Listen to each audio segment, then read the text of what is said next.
اور اس دن کا دھیان رکھو جب اللہ کے دشمنوں کو جمع کر کے آگ کی طرف لے جایا جائے گا، چنانچہ انہیں ٹولیوں میں بانٹ دیا جائے گا، یہاں تک کہ جب وہ اس آگ کے پاس پہنچ جائیں گے تو ان کے کان، ان کی آنکھیں اور ان کی کھالیں ان کے خلاف گواہی دیں گی کہ وہ کیا کچھ کرتے رہے ہیں۔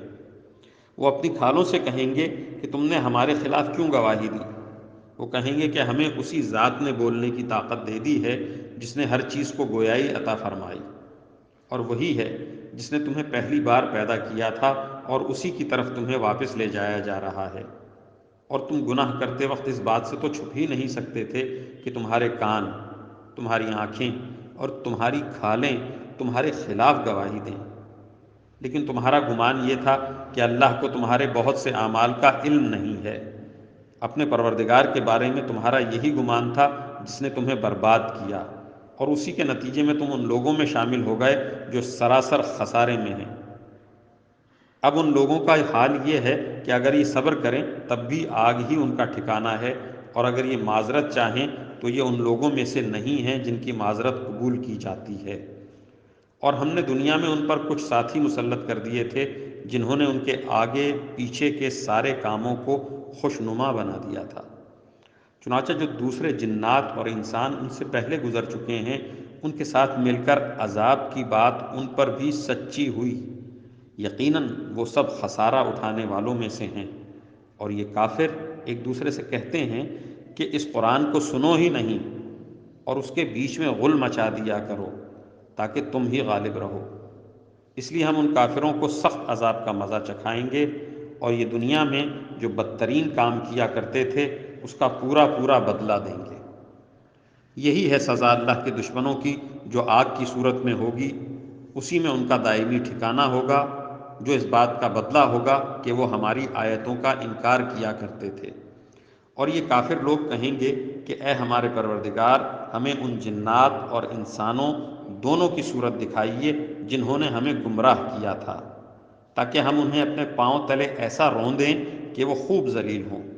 دوسری طرف جن لوگوں نے کہا ہے کہ ہمارا رب اللہ ہے اور پھر وہ اس پر ثابت قدم رہے، تو ان پر بے شک فرشتے یہ کہتے ہوئے اتریں گے کہ نہ کوئی خوف دل میں لاؤ، نہ کسی بات کا غم کرو، اور اس جنت سے خوش ہو جاؤ جس کا تم سے وعدہ کیا جاتا تھا۔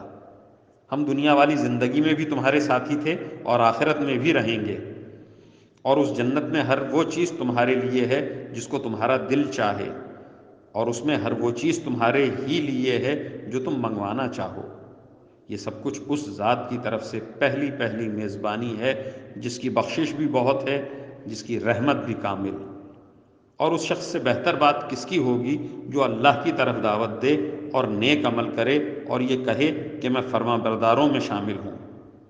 اور نیکی اور بدی برابر نہیں ہوتی، تم بدی کا دفاع ایسے طریقے سے کرو جو بہترین ہو، نتیجہ یہ ہوگا کہ جس کے اور تمہارے درمیان دشمنی تھی وہ دیکھتے ہی دیکھتے ایسا ہو جائے گا جیسے وہ تمہارا جگری دوست ہو۔ اور یہ بات صرف انہی کو عطا ہوتی ہے جو صبر سے کام لیتے ہیں، اور یہ بات اسی کو عطا ہوتی ہے جو بڑے نصیبے والا ہو۔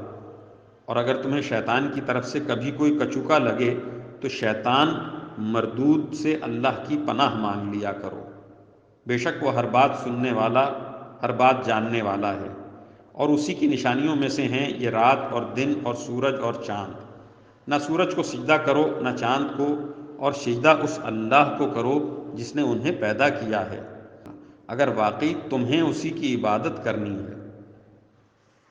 پھر بھی اگر یہ کافر تکبر سے کام لیں تو کرتے رہیں، کیونکہ جو فرشتے تمہارے رب کے پاس ہیں وہ دن رات اس کی تسبیح کرتے ہیں اور وہ اکتاتے نہیں ہیں۔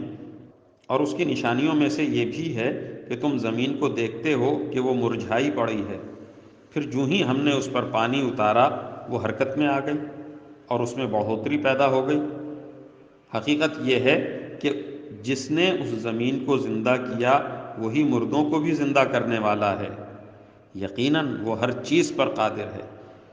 جو لوگ ہماری آیتوں کے بارے میں ٹیڑھا راستہ اختیار کرتے ہیں وہ ہم سے چھپ نہیں سکتے۔ بھلا بتاؤ کہ جس شخص کو آگ میں ڈال دیا جائے وہ بہتر ہے یا وہ شخص جو قیامت کے دن بے خوف و خطر آئے گا؟ اچھا جو چاہو کر لو، یقین جانو کہ وہ تمہارے ہر کام کو خوب دیکھ رہا ہے۔